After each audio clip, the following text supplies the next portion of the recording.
여러분 마음 가운데도 청명하고 아주 평안하기를 축원합니다. 오늘은 제가 양복을 세트로 오랜만에 입었습니다. 이건 속에 이제 우라가 있는 거예요, 소매가. 우라 없는 것을 입고 있다가, 우라라고 하면 잘 모르나요? 안감. 안감. 당구 치고 그럴 때 생각나가지고, 우라로 돌린다고 그러잖아요. 네, 그러면서 이렇게 양복을 입고 넥타이를 제대로 매니까 되게 젊게 보이는 거예요. 아이들한테 다 똑같아요, 여러분의 저나. 저도 젊게 보고 싶단 말이에요. 괜히 설교할 때는 괜히 그러는 거지. 아이들한테 전부 다 물어봤어요. 내가 할아버지 같니? 아저씨 같니? 눈치가 뻔하잖아요. 근데 애들은 못 속입니다. 애들 4살, 5살, 얘들은 전부 할아버지라고 그래요. 그런데 우리 애들은 전부 다 아저씨 같대, 아저씨 같대. 근데 한 아이만, 목사님 솔직하게 얘기해요? 그래, 솔직하게 얘기해. 근데 말 안 들라고요. 그 말은 뭐예요? 할아버지예요? 그런 거잖아요. 저는 이제 그런 말에, 옛날 같으면 내가 무슨 할아버지냐 그랬지만 지금은 이제 할아버지잖아요. 상관없습니다. 그래서 제가 이제 이러니까 여러분들에게도 오늘 뭐 좀 내고 오세요 라고 달아놓은 건데, 말을 듣고 오신 분도 계시고 개의치 않는 분도 계시고 그러시네요. 자, 그런 마음을 가지고 여러분 설교에 집중하시기를 바라는데요. 설교 제목이 뭡니까? 하나님께서 깨끗하게 하신 것을 내가 속되다 하지 말아라. 이게 10장 전체의 내용이에요. 이걸 중간에 끊을 수가 없어가지고 쭉 이어서 할 건데, 내용은 간단합니다. 내용은 간단한데 여러분들이 이제 설교를 전체 다 하지 않고 오늘 하루 끝내고 11자로 넘어갈까 그런 생각 하실 것 같아가지고 제가 미리 읽고 오라고 말씀하셨고, 나름대로 오늘 설교가 어떻게 이어지겠다. 이제 여러분이 거의 신의 자리에 등극했거든요. 그래서 목사님이 어떻게 설교할지를 다 아실 것입니다. 근데 제목을 보시고 한번 판단을 하셔서 보실 텐데요. 사도행전은 사도들의 선교의 발자취예요. 그리고 우리가 그걸 받아가지고 다시 쓰는 게 사도행전 몇 장을 쓸까요? 29장을 쓰는 거죠. 28장까지는 선교사들, 제자들의 발자취였다. 그러면은 우리도 그 선교의 부름을 받은 사람들이잖아요. 아닙니까? 맞아요. 우리는 이제 여러분들 역사책을 쓰시는데 29장을 쓰시면 돼요. 그리고 그걸 가지고 하나님께 갈 것입니다. 하나님께서 점수를 매길 거잖아요. 점수를 보면은 아마 가관일 거예요. 그러나 하나님은 그건 그냥 형식적으로 보는 거고, 네가 내 아들을 믿고 아들의 이름으로 그렇게 살았어. 그러면 통과입니다. 부담 갖지는 마시되 여러분들이 쓰기는 써야 돼요. 사도행전 29장을. 근데 우리는 사도들이 행했던 그 발자취를 더듬으면서 나도 그러면은 이분들이 걸어갔던 길을 조금이나마 흔적을 좀 남겨봐야지 라고 여러분이 지금 여기 계시다고요. 그걸 보는 거예요. 베드로도 사도 바울처럼 이방 땅으로 보내지잖아요. 그리고 특별하신 성령의 은혜에 의해서 기적들이 일어납니다. 여러분, 베드로보다 사도 바울을 더 좋아하시잖아요. 저도 마찬가지고. 사도 바울을 만날 텐데 13장에 가게 되면은 그 변화받고 자기가 가지고 있었던 모든 것들 배설물을 이겼던 그 사도 바울이 어떻게 전도 여행을 떠나는지 13장부터 나올 건데 기대하시고, 지금은 이제 베드로가 어떻게 하나님께서 쓰시는지 이제 그걸 볼 거예요. 그래서 오늘은 좀 교리적인 측면이 있습니다. 근데 이걸 제가 잘 풀어 드릴 거예요, 쉽게. 그러나 너무 쉽다고 여러분 정신을 집중하지 않으면 안 됩니다. 집중할 필요가 또 있거든요, 중간 부분에. 그래서 집중을 일단 하셔야 돼요. 오늘 제가 이제 이 말씀을 준비를 하면서 차를 이제 타고 다니다가 가끔 이제 횡단보도에서 쉬잖아요. 그때마다 제가 이 본문을 이제 계속 읽었지요. 그런데 데칼코니마 아시죠? 데칼코마인가? 데칼코마이. 딱 그게 붙어지는 장면을 제가 봤어요. 한쪽의 그림이 양쪽으로 딱 판박이처럼. 그럴 때마다 느껴지는 것은 하나님 감사합니다. 설교자가 이렇게 늘 묵상을 하면서 주어지는 계시가 임하거든요. 그러면 그날 설교는 끝입니다. 그냥 쉽게 풀어지는 거예요. 이게 연결이 안 되면 이제 막 쥐어 짜는 거죠. 그런데 오늘은 이제 이걸 보면서 이것을 해석하는 길이 거기에 있어요. 요것 이제 볼 건데요. 오늘은 이제 정결한 짐승과 부정한 짐승에 대한 얘기잖아요. 이 얘기. 그러니까 이 얘기를 이제 따라 들어가 볼 거예요. 그리고 왜 베드로에게 이걸 지금 보게 하시고 이 고넬료가 왜 나오는지 이제 그거 볼 텐데요. 이제 본문으로 들어가게 되면은 오늘 여기는 가이사랴. 이건 요바에서 한 50km 떨어진 그런 도시예요. 이스라엘 백성들은 계속 팔려다니잖아요. 처음에 아시리아한테 팔려가고, 바벨론에 팔려가고, 그리고 페르시아한테 팔려가고, 마지막 지금 로마에 팔려갑니다. 그리고 로마의 지배 아래에 있는 거예요. 여기가 지금 그런 것입니다. 로마군의 수비대가 주둔하는 그런 곳이에요. 그러니까 백부장이라는 말이 나오는 거죠. 로마 군대의 지휘체계인 것이죠. 이 사람이 지금 꿈을 꾸는데 환상을 봅니다. 환상을. 이제 베드로가 보는 환상과 이가 보는 환상은 이제 글씨를 찾아 들어가서 보니까 좀 다른 부분이 있어요. 이 사람이 환상을 보는데 어떤 환상이에요? 천사가 와가지고 누구를 만나라고 하는 거죠? 베드로를 만나라 이 얘기예요. 그거 외에는 없어요 지금.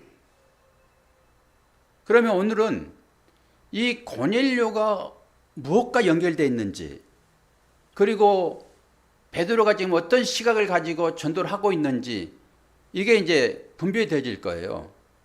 베드로가 예수님의 제자로 이렇게 전도 사역을 감당하고 있지만은 아직까지 베드로도 율법을 벗어나지 못하고 있습니다. 그러니까 옛날에 습관적으로 행했던 그 신앙생활을 베드로도 하고 있단 말이에요. 그리스도를 따르면서도 그래요. 오늘 이제 그게 깨질 거예요. 그게. 처음에 고넬료에게 찾아오셨던 그 성령이 다시 이제 베드로에게 나타나거든요. 그런데 이 고넬료가 그 했던 것이 하나님께 상달되었다라고 그 전문을 가지고 사자가 내려오는 거예요. 그러면서 고넬료가 했던 것이 뭘까요? 구제와 기도였단 말이에요. 고넬료가 하나님께 구제와 기도를 했는데 그 당시에 전통적으로 믿었던 사람들이 이 회당 예배에 참여하는 사람들이 많았다고 그래요. 그 자기들이 믿었던 것이 실증 나가지고 이 회당 예배, 기독교 안으로 들어온 거죠. 그 중에 한 사람인 거예요. 이 고넬료는. 그러면서 공부를 했겠잖아요. 회당에서 예배를 드리고 공부를 하죠. 지금 이렇게 예배 드리는 거랑 똑같죠. 뭐. 예수님께서도 본문을 읽고 그 본문에 대한 해석을 했잖아요. 예수님이 계시지 않으면 회당장이 있을 것이고. 그러다 보니까 신앙생활의 기본이 뭔지를 깨달아 아는 거지요. 뭐라고요?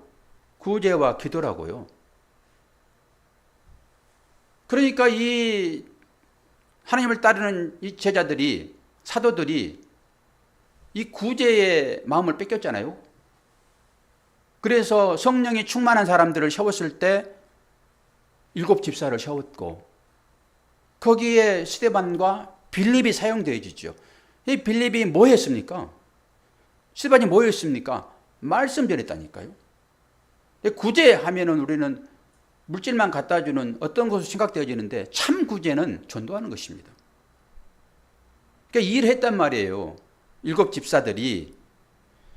이 사람도 구제와 기도에 열심을 다했다라고 하는 건데 이게 하나님께 상달되었다라고 하는 거예요. 이게 상달되는 것입니다. 하나님 앞에. 그랬더니 천사가 나타나가지고 네가 베드로를 찾아가라 그래요. 직접 가지 않고 종과 부하 한 명을 보내잖아요. 그리고 베드로를 만나는 장면입니다. 그러면서 오늘 본 말씀 중에 7절과 14절에 보면은 마침이라는 단어가 나와요. 마침. 그러니까 성경을 보시다가요. 한 구절에 똑같은 단어가 몇 번 있다든지 안 그러면은 한 절에 한 구문에 단어가 똑같은 단어가 있다라고 하면은 그건 중요한 메시지가 되었습니다. 그런 식으로 보라고 그랬잖아요. 근데 마침이라는 단어가 2번 등장을 하는데요. 제가 이제 추적을 하죠. 추적을. 근데 처음에 마침이라고 하는 7절에 나오는 마침과 27절에 나오는 마침은 다릅니다. 그리고 7절에 나오는 마침은 접속사 비슷하게 그리고 그러나 지금 이런 의미가 있습니다. 그리고 여러분들이 보는 이 성경은 처음부터 이렇게 구조가 짜여있지 않았습니다. 제가 말씀드렸듯이 한 통이라고요. 한 통. 그런데 AD 1500년에 편리를 위해서 이 장과 절이 구분되어 있어요. 통으로 보시면 돼요. 근데 마침. 그러니까 7절의 접속사도 거기 이제 구절이 달라지면서 나오지만은 여기 17절에는 중간에 나옵니다. 마침이란 말이. 그래서 찾아봤더니 전혀 다른 말입니다, 이게. 제가 이 마침을 딱 한번 들어오면은 이걸 전부 찾아야 되거든요. 이제 그러면서 저는 또 은혜를 많이 받는 거예요. 하나님의 인도하심이 거기에 있는 거죠. 하나님께서 왜 이 말을 쓰셨는가? 장면마다 다 보게 되어지는 거예요. 그런데 이 마침이 어떤 거냐 그러면은 지시불변사 이제 이런 의미인데 이게 감탄사입니다. 마침이란 말이 보라예요, 보라. 여기는 마침. 그러니까 뜻하지 않게 마침 우리가 뭐 하려고 그럴 때 마침 이런 의미가 있잖아요. 그런데 여기서 말은 보라 이러는 것입니다. 이게 감탄사거든요.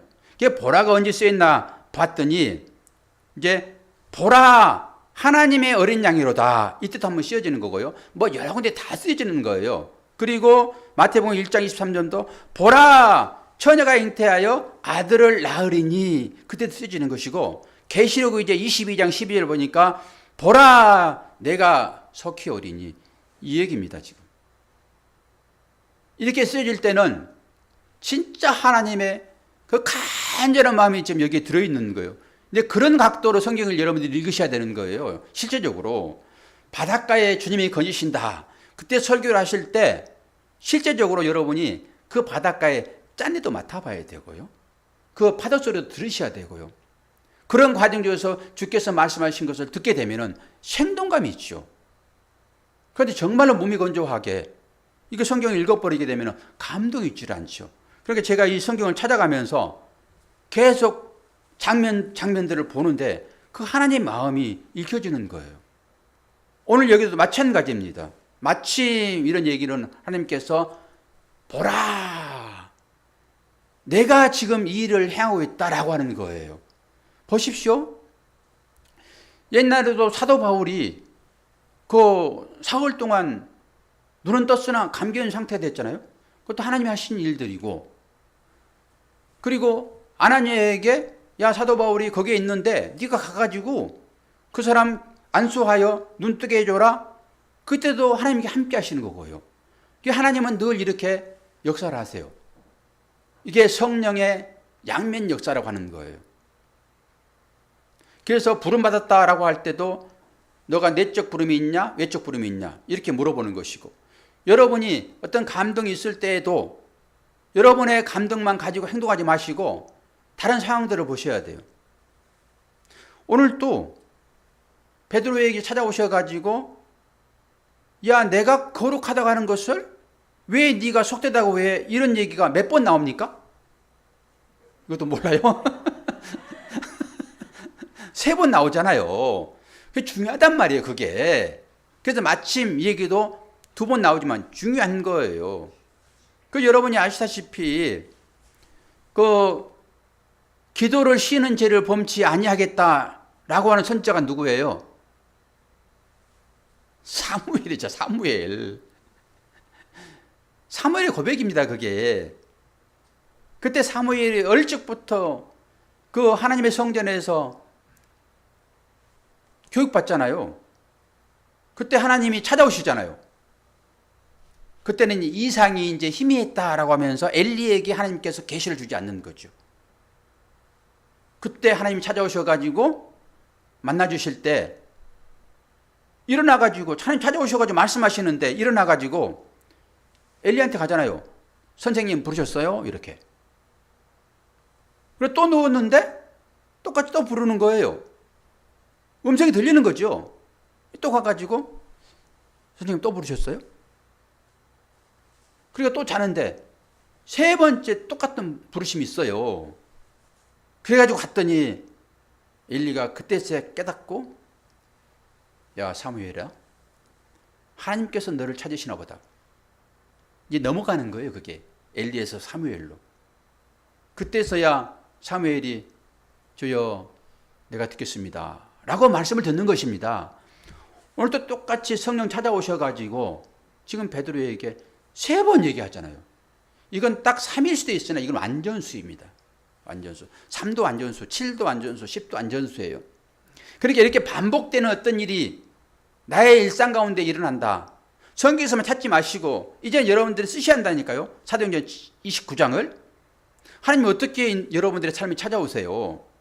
똑같습니다. 그때 하나님의 제자들에게 찾아온 것처럼 여러분들에게 똑같이 찾아오는데, 오늘 이 말씀을 들으시면서 어떤 일이 반복되면 그거 생각을 하셔야 돼요. 똑같은 일이 반복되면. 깨있는 분들은 그냥 반복되지 않더라도 바로 알아요. 바로 사인이라는 거 아신다니까요. 근데 그게 안 될 때는 비슷하게 이런 그 일들이 중복되는 일들이 있을 것입니다. 그러면 오늘 말씀을 생각하세요. 그리고 하나님의 사인이 있구나 라고 여러분 그거 가지고 묵상하셔야 됩니다. 그럼 분명하게 답이 주어져요. 그렇게 하시는 거예요. 그렇게 하나님 말씀 듣는 것이지. 그리고 말씀을 읽다 보면 하나님이 계시가 있어가지고 제가 이 말씀을 이렇게 비춰본 것처럼 이렇게 데칼코마니처럼 이렇게 비슷한 것들이 있단 말이에요. 그리고 여러분의 삶 가운데 있는 일들을 나는 헷갈려가지고 이게 뭔지를 모르겠어. 그럴 때 성경을 보세요. 어떤 부분이 내 지금 이 일과 성경의 부분이 같은지. 똑같지는 않아요. 같은지 보시라고요. 오늘 제가 이제 그걸 찾는 방법을 알려드릴 거예요. 근데 오늘 보니까 28절에 이르되 유대인으로서 이방인과 교제하며 가까이 하는 것이 이 법인 줄을 너희도 알거니와 하나님께서 내게 지시하사 아무도 속되다 하거나 깨끗하지 않다 하지 말라 하시기로. 지금 만나가지고 하는 거잖아요. 이제 많이 넘어가야 되겠네, 자막이. 제 슬라이드를 안 해놓고 넘어가야 돼. 이건 잘 안 보이니까 어차피 이건 잘 안 될 것 같아요. 그냥 전체를 놓고 설교해야 되겠네. 자, 이런 과정을 통해 가지고 하나님께서 어떻게 역사하시는지 우리가 이걸 볼 텐데요. 하나님께서는 내가 속되다, 내가 깨끗하다 했는데 왜 네가 지금 나는 부족한 건 먹을 수 없어요. 나는 깨끗한 것만 먹어요. 지금 사도 베드로가 지금 그 상태에 머물고 있단 말이에요. 그럼 이게 어디서 나타나고 있는지 이제 볼 텐데요. 제가 자막은 얘기할게요. 자막 1개 넘어갔어요, 지금. 오늘 이 사건과 똑같은 사건이 하나 나와요. 두 번째, 마가복음 2장 14절. 두 번째. 첫 번째는 사도행전 10장 28절 읽어드렸고, 오늘 마가복음 2장 1절로 4절을 봅니다. 수일 후에 예수께서 다시 가버나움에 들어가시니 집에 계시다는 소문이 들린지라 많은 사람이 모여서 문 앞까지도 들어설 자리가 없게 되었는데 예수께서 그들에게 도를 말씀하시더니 사람이 한 중풍병자를 네 사람에게 메어 가지고 예수께로 올세 무리들 때문에 예수께 데려갈 수 없으므로 그 계신 곳에 지붕을 뜯어 구멍을 내고 중풍병자가 누운 상을 달아내리니 이 말씀이 확 들어왔습니다.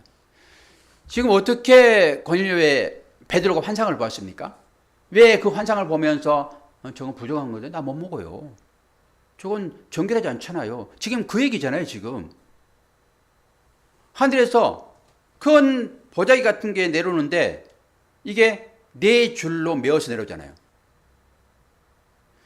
오늘 중풍병, 지난주에 설교했던 중풍병, 그 사람이 주님께 찾아와서 치료받으려고 왔는데 사람들이 많아가지고 못 들어가잖아요. 그러니까 친구들이 지붕에 올라가가지고 그 당시에는 그 너와 같이 이런 식으로 지붕을 기아를 올려놨어요. 그러니까 뜯을 수 있는 거예요, 상황들이. 지금처럼 이렇게 무슨 세멘트 발라놨으면 뜯을 수 있겠습니까? 못 뜯는 거지. 그러니까 이제 그런 식인 거예요. 그러니까 친구들이 위에 지붕에 올라가가지고 그걸 상체로 오늘 베드로가 보는 환상 똑같이 이 중풍병자가 그 상이 지금 보자기처럼 된단 말이에요. 그게 내려 떨어지는 거예요. 그러면 이제 여러분들이 이걸 연결시키면 돼요. 베드로가 부정하다. 그 부정한 그 짐승이 이 중풍병자가 똑같은 거예요. 그럼 이게 풀리는 거예요. 그리고 왜 그렇게 먹지 말라고 했는지 9절에서 13절 말씀을 한번 보고 넘어갑시다. 9절에서 13절. 이튿날 저희가 행하여 성에 가까이 갔을 때 그때 베드로가 기도하려고 지붕에 올라가니 시간은 제6시더라. 시장하여 지붕에 올라갔는데 6시다. 그러면 사람이 무슨 새벽부터 무슨 배가 고파서 그러나 그렇게 생각하시잖아요. 성경 6시면은 지금 우리로 보면 몇 시예요? 지금 6시인데 몇 살 더 해야지 우리 시간이에요. 12시잖아요. 그러니까 12시니까 배고픈 거예요. 지금 성경에 나오는 시간에다가 6을 더하면 딱 맞아요. 6시에 올라갔는데 이 사람이 새벽부터 무슨 밥을 먹어? 그러지 마시고 12시로구나. 12시에 올라갔는데 시장하여 먹고자 하며 사람이 준비할 때 비몽사몽간에, 이것이 옛날 버전은 황홀경이에요. 이게 엑스타시를 경험하는 것입니다. 그러니까 고넬료가 보는 그 환상과는 다른 측면이에요. 이거는 베드로에게는 좀 특별한 거예요. 그냥 고넬료는 그냥 보여지는 환상을 그냥 보았는데 베드로에게는 몸으로부터 감동이 일어나는, 막 몸에 전율이 생기고 그런 것. 그 옛날에 제가 그 하나님과 접촉하기 위하여, 그 신과 접촉하기 위하여 그 빽빽빽 도는 그런 영상을 한번 보여준 적이 있습니다. 그런 것입니다. 또 신비적인 종교에서는 지금도 그걸 해요. 저도 그렇게 공부를 해봤고 막 생각을 하잖아요. 그러면 주님이 오신 것 같아 막. 그런 거예요 이게 지금. 그런데 지금은 이제 뭐라고 얘기를 해요? 다른 얘기를 하고 있죠. 그러면서 11절 하늘이 열리며 한 그릇이 내려오는 것을 보니 큰 보자기 같고 네 길을 메어 땅에 들여왔더라. 그 안에는 땅에 있는 각색 네 발 가진 짐승과 기는 것과 공중에 나는 것이 있는데 또 소리가 있으되 베드로야 일어나 잡아먹으라. 그 얘기를 지금 하고 있는 거잖아요. 그러니까 이때 베드로가 반항한 거예요. 주여 그럴 수 없습니다. 속되고 깨끗하지 아니한 것을 내가 결코 먹지 않겠나이다. 강하게 부정하는 거예요. 나는 율법을 준수하면서 이것이 하나님께서 기뻐하신 일이라고 나는 철저히 믿고 이걸 행하고 있습니다. 사도 바울과 똑같죠. 사도 바울도 자기가 하고 있는 그 일이 하나님 기뻐하신 그 일인 줄 알고 계속 하나님을 믿는 사람들을 감옥에 갖는 걸로 갔잖아요. 이 베드로도 똑같다고 하는 거예요. 근데 하나님께서 속 깨끗하다 하신 것을 네가 속되다 하지 말아라. 이게 우리의 신앙의 교훈을 삼을 수 있습니다. 우리는 내가 가지고 있는 이 신앙의 거짓 체계, 거짓 신앙 체계, 여기에 갇혀 있을 수 있어요, 여러분. 자신을 잘 들어보면은. 그리고 그것이 아주 옳은 믿음입니다라고 그 거짓 신앙 체계에 쌓여서 신앙생활을 하고 있다니까요.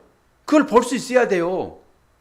지금 사도 바울도 마찬가지였고 그 열심으로 베드로도 지금 이방 선교를 한다 하지만은 실제로 기적을 베풀고 막 죽은 사람이 살아나고 막 중풍병자가 고쳐지고 지금 그러잖아요. 그런 가운데 지금 이 고넬료를 만나는 것이고 환상이 보이면서 위에서 큰 보자기가 내려오는데 내 기둥 위에 그 정결하지 못한 그 짐승이 내려온다라고 하는 거잖아요, 지금. 나는 그거 먹지 않는다. 철저하게 율법을 살았다라고 하는 거잖아요. 그러면 그 율법이 뭐냐라고 했을 때 레위기서 20장 25절. 이건 뭐 거기만 띄워드리면 되겠네. 레위기 20장 25절. 너희는 짐승이 정하고 부정함과 새가 정하고 부정함을 구별하고 내가 너희를 위하여 불응한 것으로 구별한 짐승이나 새나 땅에 기는 것들로 너희 몸을 더럽히지 말라. 여러분 본 말씀을 한번 보세요. 여기 보지 마시고 본 말씀을 보세요. 그 레위기서 말씀과 비교해 보세요. 뭔지. 이 본문 말씀의 9절에서 10절 보니까 마지막 12절에 네 발 가진 짐승과 기는 것과 공중에 나는 것이 있다라고 하잖아요. 뭐예요? 보자기에. 그런데 율법으로 지금 뭘 먹지 말라고 하는 거예요. 레위기서 20장 15절이에요. 자막 띄워드리는 거. 이거 보세요. 여기 보시게 되면은 여기 짐승이죠. 부정한 짐승. 그리고 새. 이거 나는 것이요. 그리고 땅에 기는 것. 이건 부정한 것입니다. 이건 레위기서에 정리해 놓고 하나님께서 이걸 절대 먹지 말아라. 엄청나게 많습니다. 레위기서 20장 11장 전체를 여러분들이 한번 보세요. 11장 전체를. 그러면은 거기에 정결한 짐승과 부정한 짐승이 나와요. 정결한 짐승 먹어야 되는 거예요. 부정한 짐승은 뭐 배로 긴다든지 또 뛰는데 뭐 굽이 또 갈라져야 되고 되새김질해야 되고 이게 전부 나온단 말이에요. 비늘이 없는 것은 먹지 말아야 되고 이런 것들. 그러면서 지금 시대에 이 먹지 말라는 것은 인간들이 먹으면은 그거 병 되기 때문에 먹지 말아라. 그렇게 또 하는 사람도 있어요. 그것도 맞는 얘기긴 해요. 그게 고단백질이기 때문에. 아니, 장어 먹어보세요. 얼마나 힘이 나는지. 제가 얘기했잖아요. 배드민턴 칠 때 그날 장어 먹었더니 얼마나 힘이 나는데. 그걸 왜 먹지 말라고 그래요? 그 영적 의미가 거의 다 들어있는 거예요.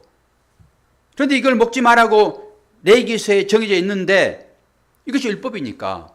그런데 지금 이거 잡아 먹으라고 그러지 하나님께서. 사도 베드로가 가지고 있는 그 율법의 틀을 지금 깨는 거예요. 그러니까 결국은 이 고넬료와 베드로가 만납니다. 그 고넬료가 사람 보내잖아요.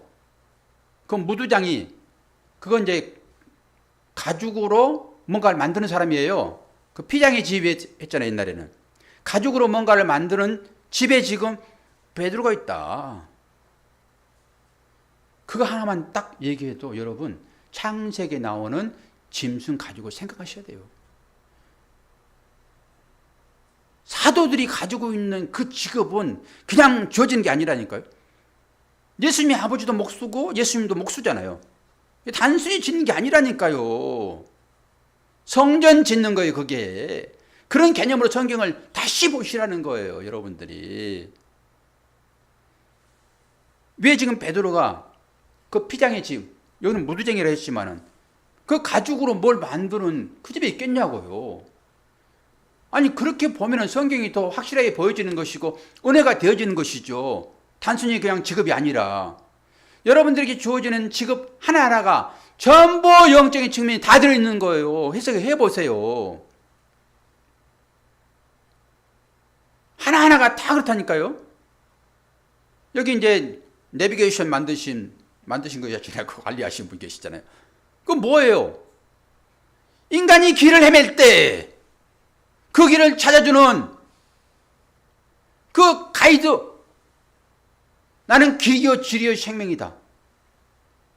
그거 하라고 그거 준 거예요 지금. 얼마나 은혜스럽냐고 그게. 여러분 직업이 다 그렇다니까요. 또 힘들고 어려운 그 어른들을 섬기는 그런 직업을 가지신 분들은 주님의 섬김의 마음이잖아요 그게. 어떻게 해석해서 이걸 나에게 믿음으로 세울까 중요하지. 아니 믿음 없는 사람들은 자꾸 믿음 없는 쪽으로만 성경을 보는 거예요. 그게 차이가 있는 거예요 그게.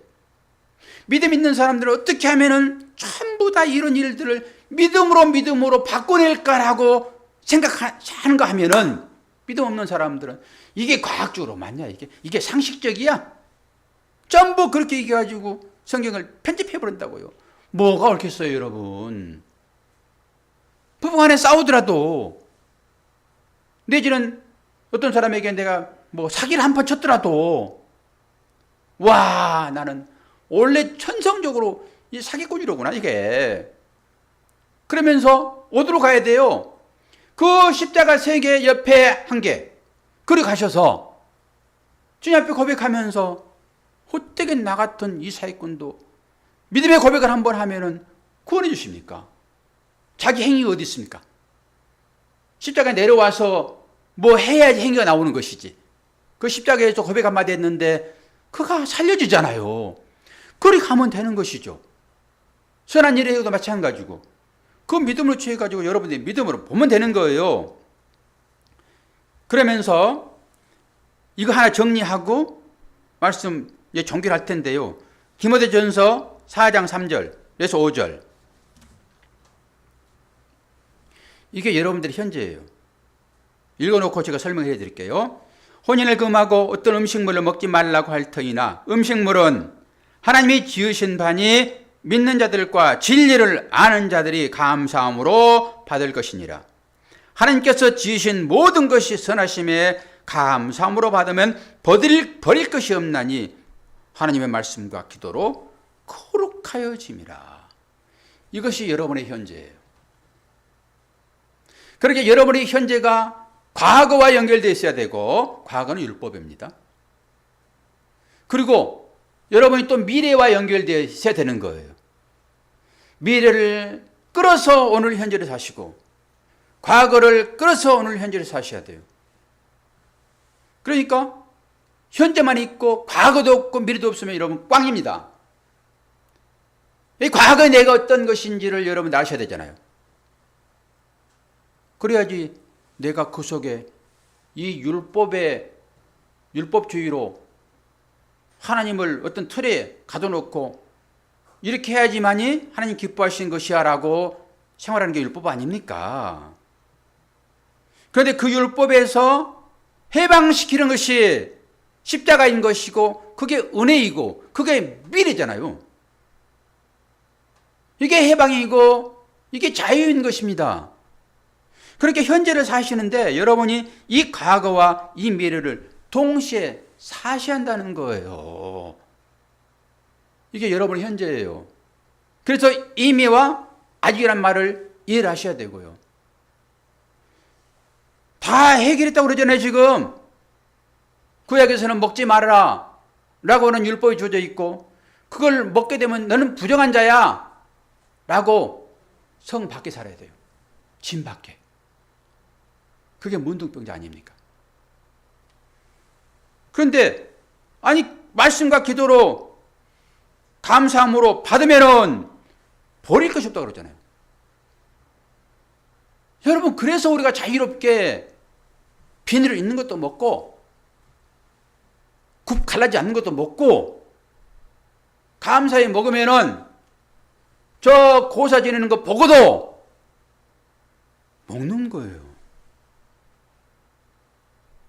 이 율법에서 벗어나라고 박 목사가 그렇게 외치는데 들을 때는 아멘을 넣고 집에 가가지고는 또 구분하는 거예요. 이건 나쁜 것이야. 이건 좋은 것이야. 이것이 이 물질에만 있는 것이 아니라 사람까지도 그렇게 취급하는 거예요. 너 지금 하고 있는 거 그거 아주 나쁜 짓이야. 선과 악이 하나라는 말씀을 자주 들으시잖아요.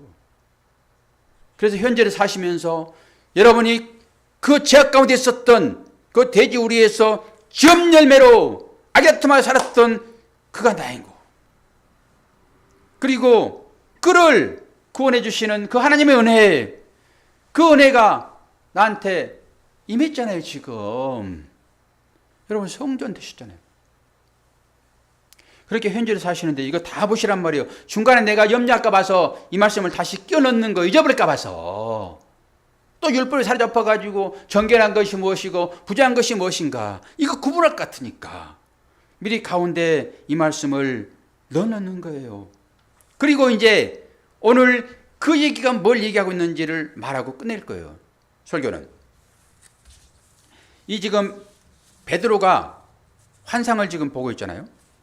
환상을 보고 있는데 이 환상이 먹는 것과 먹지 않는 것 그거잖아요 지금. 그리고 베드로는 지금 어디로 파송되어진 거예요? 유대인으로 전도하러 파송되어진 거예요? 이방 땅으로 파송되어진 거예요?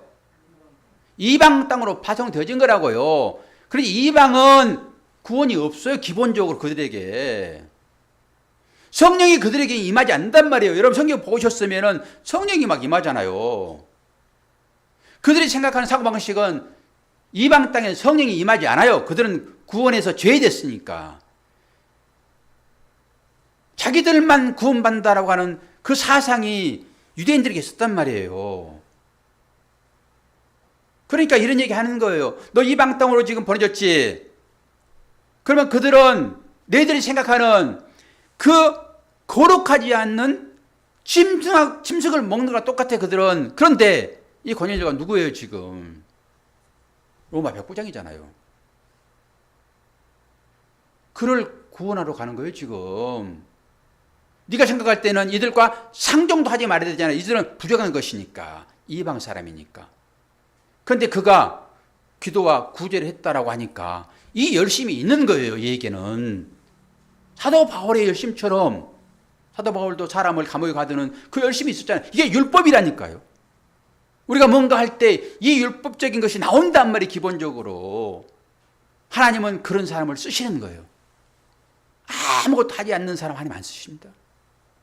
보세요. 절차를 보시라고요. 그래서 그 과거를 하나님 보신다니까요. 그걸 통해서 미래를 보게 하시고 현재를 살게 하시는데 그 열심히 있을 때 하나님께서는 사도 바울도 제자로 쓰시고 고넬료도 지금 구제와 기도가 그런 것이에요. 자기도 뭔가 성취해 봐야지. 나도 구원을 좀 받아볼까?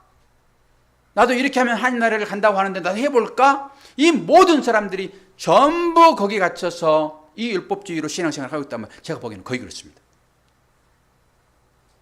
거의 그래요. 그런데 내가 너를 이방으로 보내잖아. 그러면서 그걸 보여주는데 이 고넬료가 네가 보기에는 부정한 짐승이야. 그 사람 찾아가서 그를 구원해내는 거예요 지금. 성령의 음성이. 그럼 보세요. 중풍병 자 고쳤잖아요.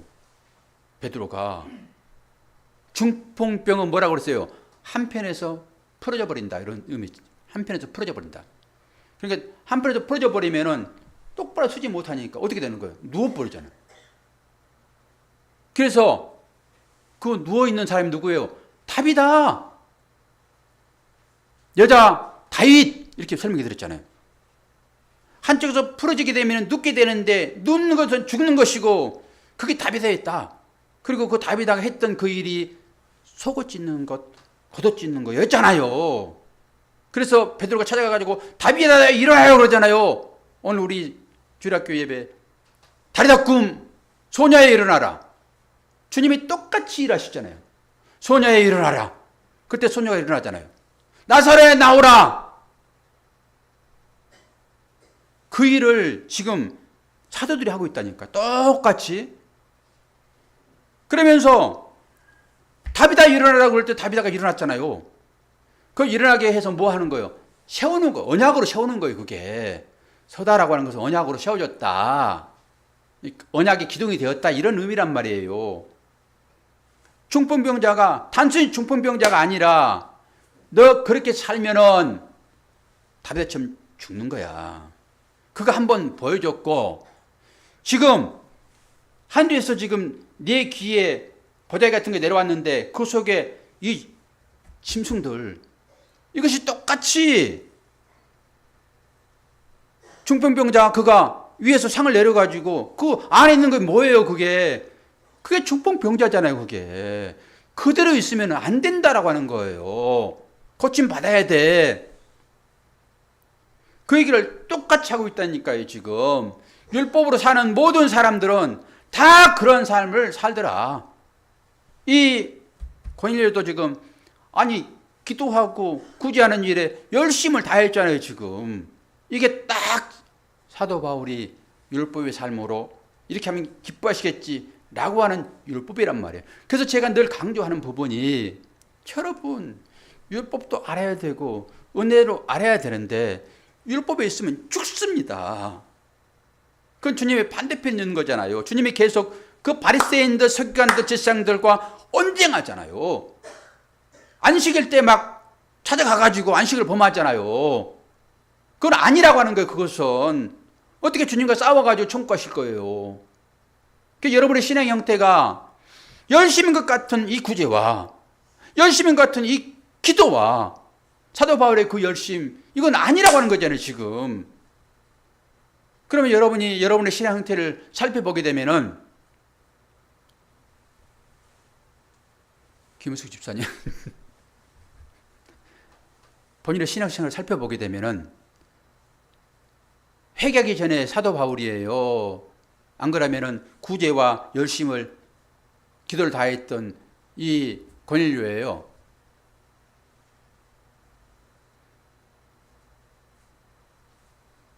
여러분의 입으로 나는 거듭나기 전에 사도 바울입니다.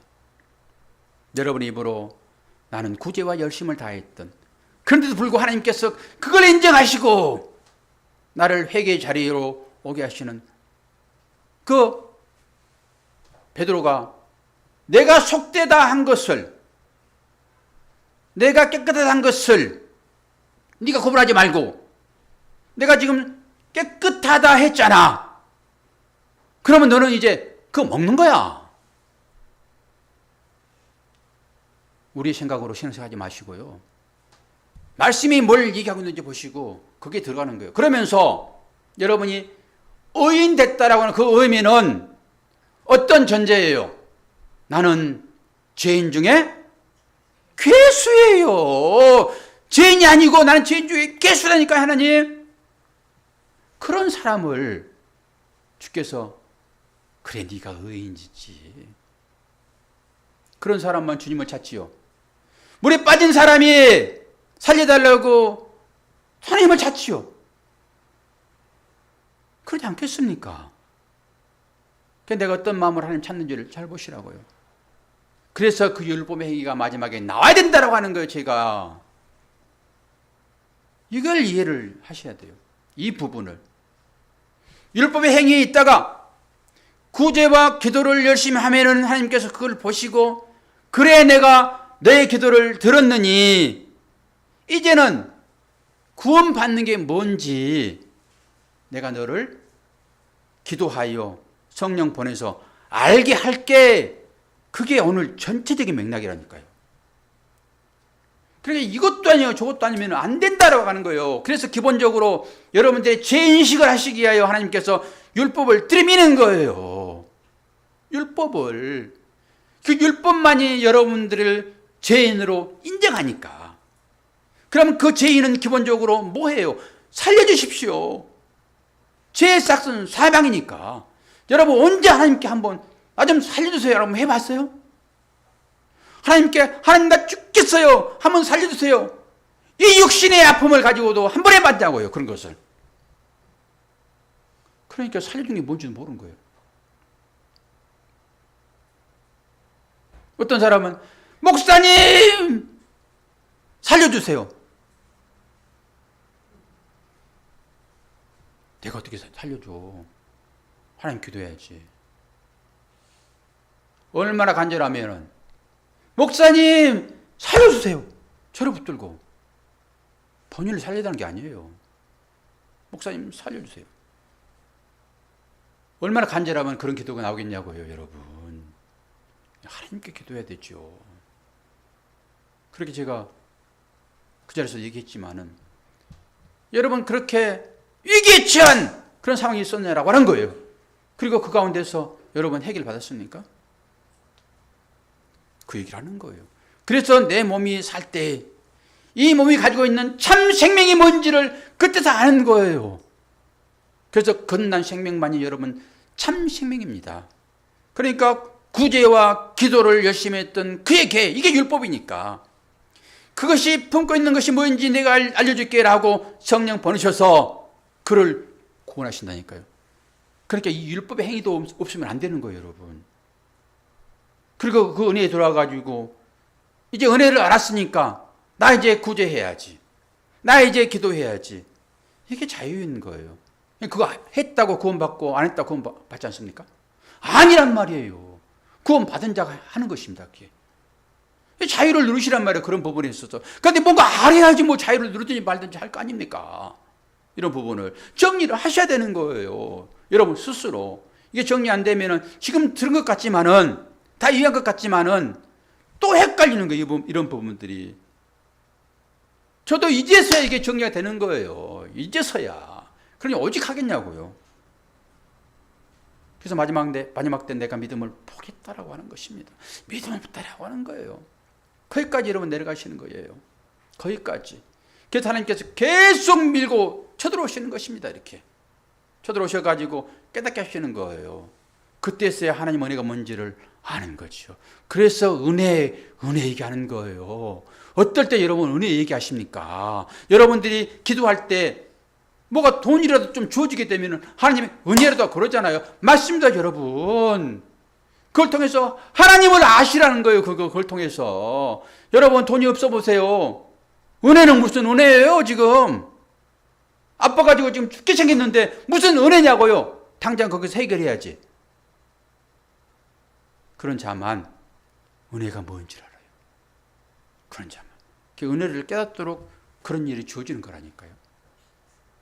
여러분 한 번이라도 진짜 은혜가 뭔지를 아시냐고요. 당장 물어보면은 여러분 재산을 싹 뺏어갔는데 하나님 은혜더라 그럴 수 있습니까? 우리가 어떻게 사는지 여러분 잘 보시라고요. 내가 어디에 매여 있는지를 잘 보셔야 한다고요. 제 얘기 하는 거예요. 제 얘기. 내일 당장 먹을 거 있어가지고 아무리 기도해도 응답을 하지 않는 하나님. 그런데 다른 사람 앞에서 하나님 찬양합니다. 그럴 수 있습니까? 제가 그런 소리 한번 들었잖아요. 어떤 분이 그런 말씀을 하시더라고요. 교통사고가 났는데 사람이 다 죽고 다 살고 자기 아들 혼자만 죽었대. 장로님이신데 예화예요. 그러면서 믿음의 신앙 고백하기를 그래도 내 자식 이런 것이 낫지 나무 자식 그거 이랬으면 어떻게 할 뻔했어요. 그러면서 믿음의 고백을 하더라고.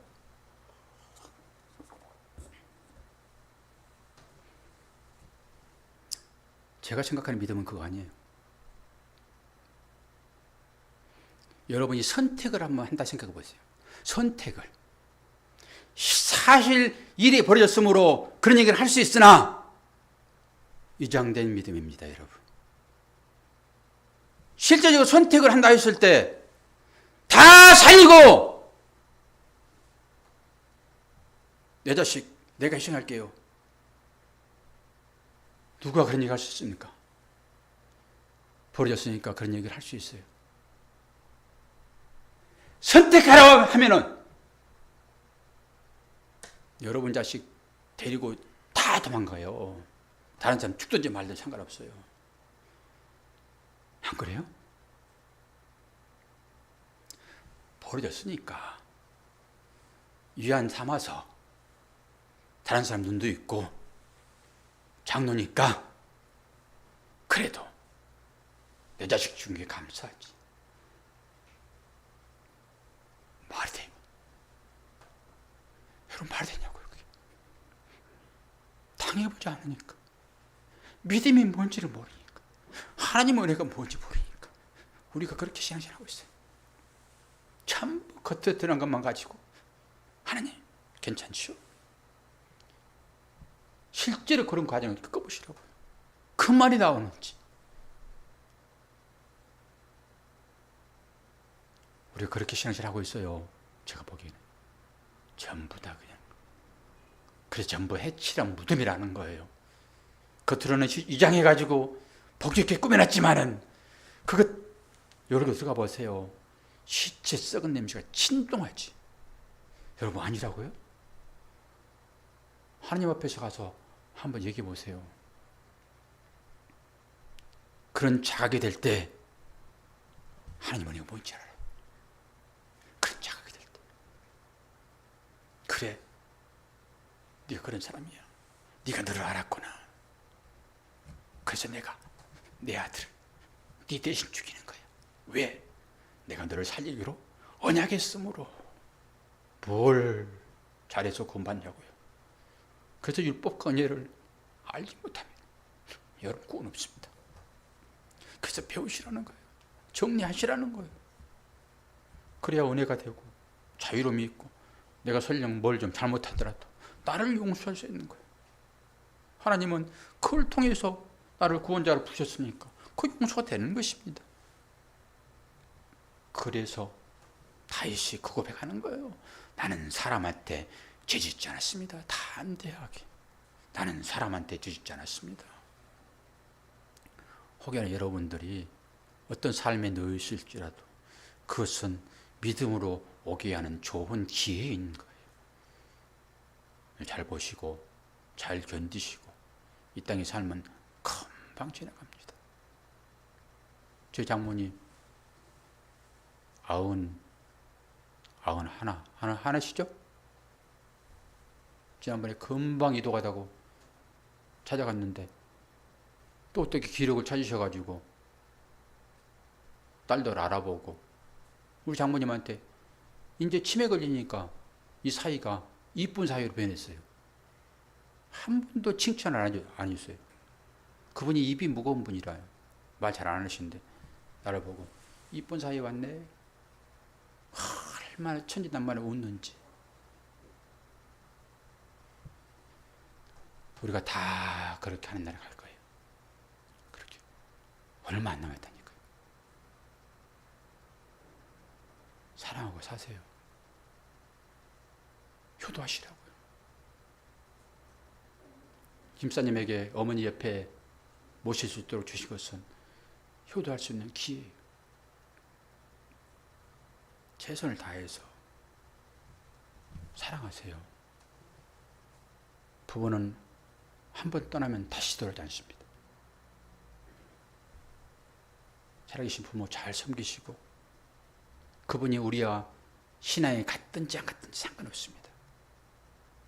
그러나 우리의 도리는 다 해야 되는 거예요. 옆에 있는 내 아내, 내 남편, 내 형제 잘하고 사세요.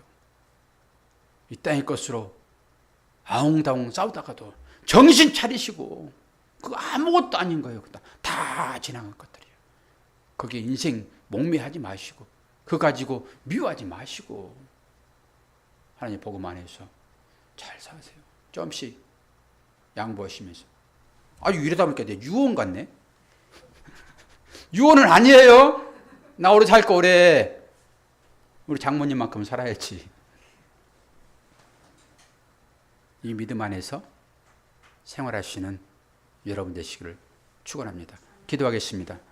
아버지 하나님, 아버지의 사랑과 은혜를 감사합니다. 오늘 또 주의 종도를 통하여서 이렇게 선교 사역하시는데 오늘 이상한 말씀들을 들었습니다. 이것이 아버지의 마음이고 이것을 통하여 우리에게 뭘 말씀하시는지를 배웠습니다.